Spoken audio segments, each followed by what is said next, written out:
The Ultimatum episode 3. We got all of the decisions and surprise, surprise, JR picked Sandy. His words, not mine. He basically chose her because he wants toxic. He thinks it's toxic but not toxic because it's in a controlled environment, so it can't actually get toxic. Honestly, from the speeches, I'm going to say from the start of this episode that I am obsessed with Vanessa and Nick. I guess you guys have been able to tell that from the last few episodes. They just accept each other's weirdness and everything about each other. Nick Lachey said it and I'll echo it, that it is so clear how deep they've gotten in a week, which is just highlighting their past relationship, that if they've gotten this close in a week, obviously something's not right at home. But Vanessa, I think, is why I love this relationship. You can feel through the screen, she's just so bubbly. I feel like you would feel safe around her, you know? She actually reminds me of Kristen Bell, a brunette version mixed with Linda Cardellini. She looks like them put together, or like their third sister, and I feel like I'm watching a romance movie with her and Nick. She's playing the main role. She's the main character of this romance movie. Caleb and Arya then picked each other, and I'm glad that JR didn't pick Arya because I think Caleb is a better match for her. They'll definitely be able to support each other, have open communication. He's going to be a safe space for her. He also doesn't judge her for being emotional. She's a very emotional person. I would not be surprised if she's a Taurus. I need to check that out because I'm feeling her. Post choices, they go back to their new apartment, and like I said, Arya is very emotional. She is just like, I hope that Scotty realizes that I do love him and I do see him. She's a little bit scared now that she's not going to be able to replicate what he's feeling with Zena. And Dave said something very wise. We're not a fan of Dave over here, but this episode I warmed up to him just a little bit. After everybody chose, he was like, just remember that this is a high-end experience. It's 3 weeks, so you're going to get 3 weeks of the best version of them. Like, everybody's going to be on their best behavior and show up as the best version of themselves. Even Scotty was sitting there and he was saying like, the Arya that I'm seeing is the Arya that I've wanted, what I've craved for our relationship that I've not had. Everybody is obviously going to be on their best behavior, and I think in an experiment like this you need to remember that, because that's how people will blind you and trap you into a toxic relationship. A minute ago I did say from the beginning of this episode I was obsessed with Nick and Vanessa. I'm going to highlight that it's Vanessa that I really love, because I'm starting to get a bit wary of Nick. I want to know, why is he so uncomfortable with JR? I feel like Sandy could have gone with any other person and he would have been fine. I honestly feel like Nick is very intimidated by this strong black alpha male, and that is his issue. Even when JR and Sandy were talking, Sandy said to JR,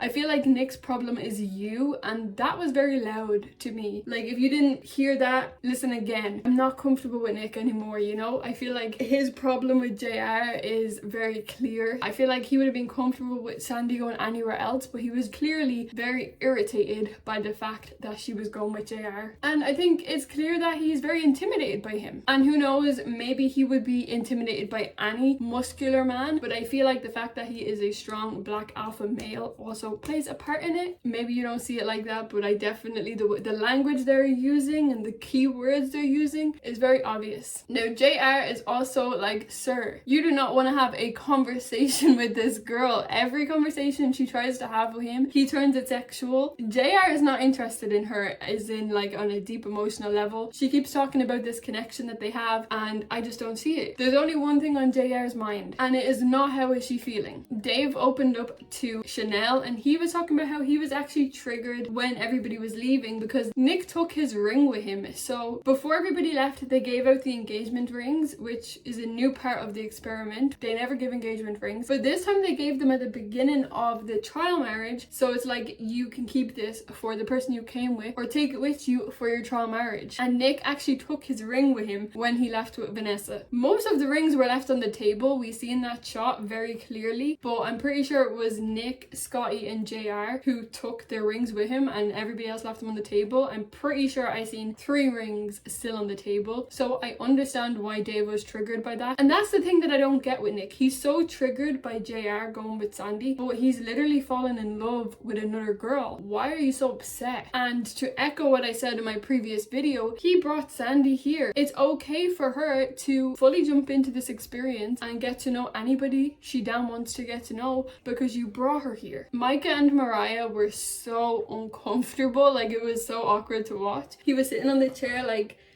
so how do you like do laundry and like what do we do now? It was very awkward to watch. So this episode was the first time I was able to kind of step back and separate my emotions of the original couples and actually see Zena and Scotty just for their relationship, because we're gonna see it for a few episodes. I need to kind of separate my feelings for Arya. Of course, I feel like he's just here to hurt Arya, but if we separate that for now, this is the first time I'm able to actually see Scotty and Zena in their relationship. So one thing I have noticed is that Scotty does seem less tense around Zena, referring back to that bathroom scene, because it's the only kind of thing we've seen of Scotty and Arya where they were in the bathroom. He did seem a little tense and uncomfortable almost. He seems a lot more carefree around Zena, and honestly, seeing how JR is running freely like a hoe, Zena needs somebody better than him because he is acting like he was given a hall pass. I think she should open herself up to getting to know Scotty.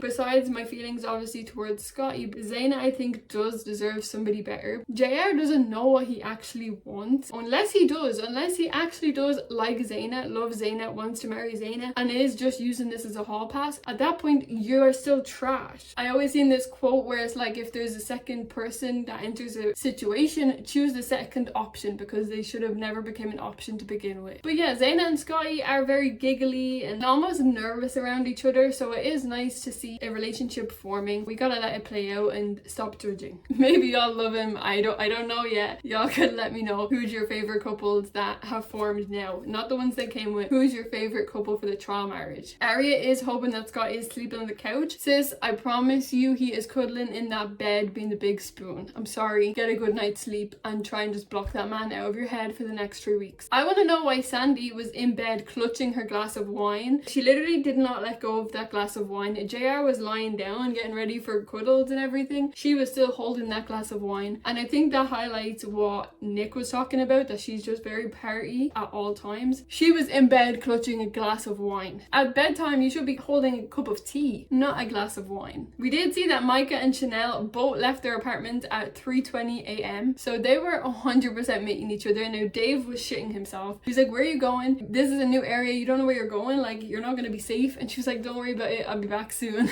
She actually didn't return until 8 a.m. so I don't know where she went. We didn't see Micah returning. I don't know where he is. We didn't even see him having breakfast. But it's clear that they are having a lot of emotions during this experiment. Their apartments are the most awkward. We then seen at the end of this episode, Nick went on a coffee run and ran into Sandy. I'm sure he ran into her. That was so mistaken. But she told him that her and JR kissed. And now, are you talking about kissing on the date? Because y'all kissed on the date before y'all even chose each other. You mean that kiss, or y'all were kissing in bed? Needless to say though, she told him that they kissed. He was actually distraught. This is where I get a little bit confused, because obviously you're falling for Vanessa, but you still love this other person who's also moving on because you brought them here. So how can you form a relationship and fall in love with someone crying in their arms because your ex is moving on, but you still want to marry that person? It's all very confusing. Like, how are you actually supposed to control or manage them emotions? You're supposed to have a trial marriage with somebody while your ex, the person you still want to marry, is doing the same with another person. I honestly couldn't wrap my head around it. I couldn't imagine what them emotions feel like. There's a lot going on. I'm sure it's very overwhelming, and I hope that they have a support team in there that they're meeting with 24/7 on the dial, that they can meet whenever they feel like it. Let me know who your favorite couple is right now, and if you want any of these people to stay together. What's wrong with the guys on this season? They are all giving me red flags except for Micah and Caleb. They're the good guys this season. We'll talk in the comments, and I'll see you guys in episode 4.